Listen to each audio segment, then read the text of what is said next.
今日分享嘅主題係懇求禱告，佢記載喺詩篇第6篇第9節，耶和華聽了我的懇求，耶和華必收納我的禱告。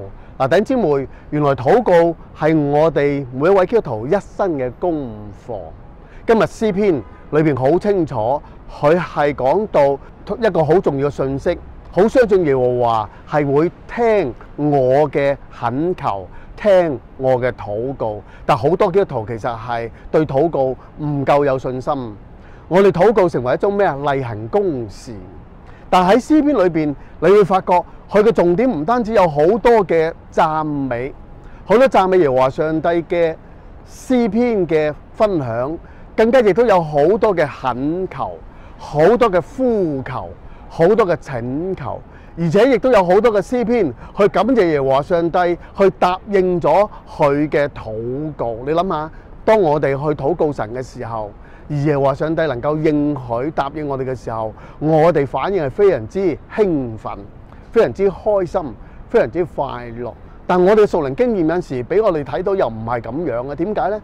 好多時好似我哋不斷去禱告，硬係好似上帝冇聽我哋嘅祈禱。有陣時上帝冇聽我哋祈禱，佢有幾個原因嘅。按照舊約同埋新約，佢總結有幾個可能性。第一個可能性就係上帝嘅時間同你嘅時間唔同。因為點解呢？我人係好心急嘅，人好快想知個成果，想今日祈禱就聽日，希望即刻得到。但係上帝係揀最好嘅時間，你要有呢種咁嘅信心。第二樣嘢就係你所求嘅嘢唔係唔好啊，上帝係俾你更好嘅嘢，所以同你所求嘅係唔同。第二個原因。第三個原因係人係妄求。喺聖經所講，當你妄求亂求嘅時候，又話上帝當然係唔會應允你。所以弟兄姊妹，我有呢種咁嘅信心，我哋嘅神係我哋嘅天父爸爸，佢必定係應允我哋，而俾最好嘅嘢俾我哋，喺最好嘅時間俾最好嘅嘢我哋。所以我哋千祈唔好太過硬頸，唔好太過扭計。